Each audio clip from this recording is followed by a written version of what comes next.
The Pokemon Company reported $1.6 billion in sales in the previous fiscal year ending on February 28, 2022.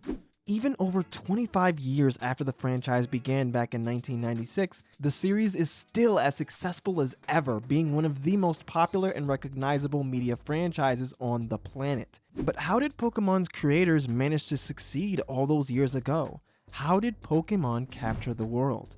Well, I think there are 5 big reasons why Pokemon was so popular when it first came out. There are definitely other reasons, but you're gonna get 5 and you're gonna like it. So, the Game Boy was the perfect console for Pokemon. Firstly, because it was handheld. They're less expensive, they're portable, and they're far easier to market than home consoles. Think about it. No one brings their PS5 on the school bus or to the library or to the bathroom. They bring their Nintendo Switch. And when someone else sees that Nintendo logo, now they want one too. That's why clothing brands have such obvious brand logos on them. Not just so you know what brand you're buying, but so that when you wear it, everyone else knows that you spent $18 on a pair of socks. Companies spend millions of dollars every single year on marketing, from sponsored celebrities to website advertisements. But with Pokemon, they got free marketing because all of the kids did it for them when they brought their Game Boys to the playground. Everyone had a Game Boy back then. As of the time this video was released, the Game Boy is still the 3rd most popular video game console of all time. Pokemon was released pretty late into the Game Boy's lifespan, 7 years after the system launched in 1989. And outside of Japan, in the US, it was 9 years after the system launched. You would think it would be a detriment, but it was actually an advantage. Like I said, everyone had a Game Boy, so even if the system was practically begging for a funeral service, since everyone already had one, it wasn't a hard sell to get people to buy a game for a console they already had. And more people having the system also meant more people to play the game with. Multiplayer was a huge part of Pokemon's success. When series creator Satoshi Tajiri came up with the concept for Pokemon, he knew the Game Boy was a great fit because of the link cable, which allowed 2 Game Boys to connect with each other. Most games use the link cable to allow players to battle each other in games like Tetris, but Pokemon allowed for more than just competition. It allowed for cooperation. You can battle your friends in Pokemon, but more importantly, you can trade Pokemon with your friends. So if you wanted to catch all of the different types of Pokemon, you and your friends could trade to help each other out. Being a Pokemon player meant you were part of a community. The multiple versions of the game helped with that sense of community too. Originally, the game was released in 2 versions, red and green. Each version had, looking back on it, pretty minor differences between one another, like a handful of different available Pokemon, but it meant that whatever game you bought meant you were part of a team. Were you on Team Red or Team Green? It was like Twilight for 8-year-olds. It also meant if you wanted to catch all of the Pokemon but you didn't have any friends, you had to buy the same game twice basically. So that encouraged the multiplayer aspect, which obviously made Nintendo more money. It's more profitable in the long run to have 2 Game Boy owners continuing to buy games rather than just one person who'd only use his other Game Boy to trade with himself. But even more profitable than selling games was selling merchandise, and that came from the striking Pokemon designs. To sell any game based on its monsters means they gotta have good designs. Now, I'm not gonna say that all the Generation 1 Pokemon designs are great, but even the bad ones I think have a simple, timeless quality to them. Many of them take a lot of inspiration from real-world animals, which in turn makes them very approachable, but there are enough fantastical elements added to them that makes them interesting. Like Pikachu. It's a mouse, but it's bright yellow with a lightning bolt tail. Ponyta is a horse, but its mane is made of fire. Ninetales is a fox, but with... yeah. The simple designs made the Pokemon easy to draw, which made kids want to sketch them in their notebooks, which made them more attached to the Pokemon. Despite the simplicity, there was plenty of diversity amongst the designs. You had cute Pokemon, cool Pokemon, scary Pokemon, silly Pokemon, majestic Pokemon, stupid Pokemon. There was something for everyone to enjoy. Unfortunately, despite the games being over 25 years old, we have very little information on who designed each of the original Pokemon. By series character designer Ken Sugimori's account, there were 6 or 7 people, including himself, who designed the original 151 Pokemon of Generation 1. We know 4 of the people involved. Ken Sugimori designed several Pokemon, including Gyarados, Mewtwo, and the first Pokemon ever created, Rhydon. Graphic designer Atsuko Nishida designed many of the series' most iconic Pokemon, like all 3 of the starter Pokemon and even the series mascot, Pikachu. Artist Motofumi Fujiwara designed the iconic Eevee and 2 of its Eevee evolutions, Jolteon and Flareon. Programmer Shigeki Morimoto designed a handful of Pokemon too, including series favorite Diglett and the mythical secret 151st Pokemon, Mew. Mew is one of the most elusive and mysterious Pokemon, probably because it was originally unobtainable through normal means, and it was added to the game in secret. Morimoto, with Tajiri's permission, secretly added in Mew 2 weeks before the game was released, after all of the debugging and testing was already done, which is a huge no-no in game development. This could lead to potential undiscovered glitches or errors. And what do you know, there was a glitch that caused Mew's existence to get leaked. Tajiri decided to roll with it, and Mew was officially revealed in the April 15, 1996 issue of the popular Japanese publication aimed at young boys, Shogakukan's Koro Koro magazine. This event was called the Illusory Pokemon Present. By sending in a postcard before May 4th, 1996, you had a chance to be one of the 20 players to get Mew.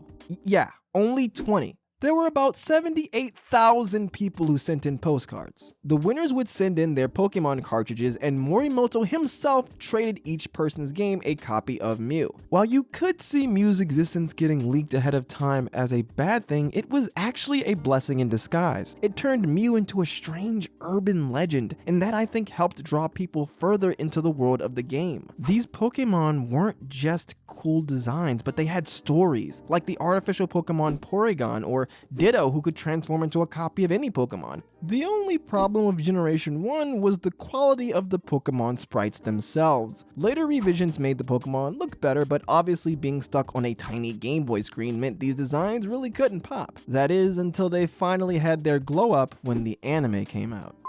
On April 1st, 1997, only a little over a year after the initial release of the games in Japan, the Pokemon animated series debuted its first episode. The series chronicled the adventures of Satoshi, named Ash Ketchum in many other parts of the world, as he tries to defeat his rival Shigeru, aka Gary Oak, and become a Pokemon master. The Pokemon anime was instrumental in Pokemon's early success, as it was another way to market the series to a huge audience. While video game consoles were popular, they still were not as widespread as television. TV also had the benefit of being on a much bigger screen, meaning you could see how the Pokemon looked and moved and sounded. The anime benefited both casuals, as it gave them a reason to go buy the game so that they could have their own Pokemon adventures, and it benefited the hardcore audience as it strengthened the connection that they already had with the series. The anime also offered a chance to debut new Pokemon. The Pokemon Ho-Oh was first revealed to the world in the first episode of the Pokemon anime, and it wouldn't show up in the games until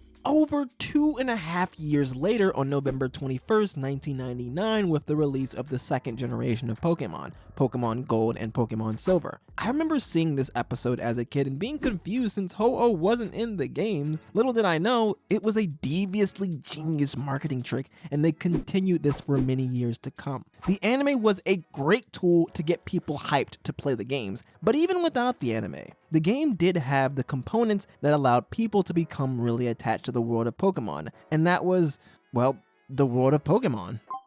The world of Pokemon resonated so much with people because the world was so similar to our own. Video games usually take us to some larger-than-life setting like a medieval fantasy or a cyberpunk science fiction world, right? Even settings that are more realistic, like those seen in military shooters, are the types of environments that 99% of the people playing the games would never get to experience. And hey, that's not a bad thing. In fact, it's exciting to experience these new and interesting settings. However, I think what helped Pokemon shine was that it took place in normal, everyday modern society, just with Pokemon dropped in. People watched TV, rode bicycles, and played video games. There were department stores, museums, and casinos. These were things that a lot of people could relate to experiencing. It made Pokemon seem more real that way. It made it seem like any old kid could become a Pokemon trainer if they were to live in that world. Not everyone can be the chosen one or the legendary hero, but everyone can be Red, just a kid with a couple monsters in his pocket. And the plot of the game helped with that down-to-earth feeling too.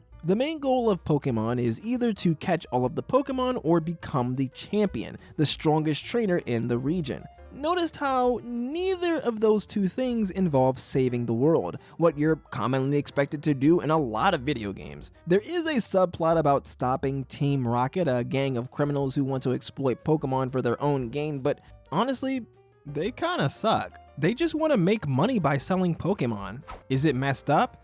Yeah. Is it the end of the world? No, not really.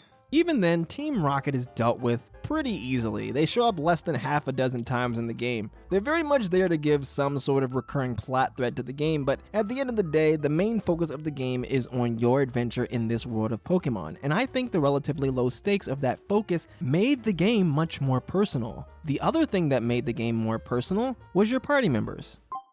In most RPGs, the number of potential party members you can have is usually in the single digits. Now, this makes sense as usually your party members are important to the story in some way. They have dialogue and they interact with the player character. However, in Pokemon, each of your party members is one of the 151 different Pokemon. The amount of options you have means you have the freedom to build a party of your favorite creatures. You have the freedom to express yourself through your team. With 6 slots in your party and 151 different Pokemon that can be in each slot in your party means that the total possible party combinations is, well, there's a lot. The math is just, it's too complex, so I won't even get into it, but to give you an idea of how large the number is, you'd never be able to play through the game with each possible team in the game, even if you played the game until you died. So there. Also, you have to take into account the different moves your Pokemon can learn. There's 165 different attacks in Generation 1, and every Pokemon can learn 4 different moves. Now, every Pokemon can't learn every move, but that's just to give you an idea of how much customization this game has. Then, being able to name your Pokemon just adds a whole other level of personalization to your team. Then you gotta take into account EVs and IVs, and basically, this game will practically never be the same no matter who plays it or how many times you play it. So, those were 5 reasons why I think Pokemon initially became so popular. Like I mentioned at the beginning of the video, there are definitely other reasons like the trading card game and the frequent updated versions they release like Pokemon Yellow, but anyways, as we all know, thanks to the huge success of Pokemon in the first generation of the series, the franchise remains a huge part of pop culture to this day. I hope you guys enjoyed the video, and if you did, there's a whole playlist of videos just like this one on the left side of the screen. If you want to be notified when I post a new video, then click on the subscribe button and the notification bell. If you'd be so kind, click the like button too before you go, as it really helps the channel grow. Thanks guys, appreciate the world around you, and have a good one.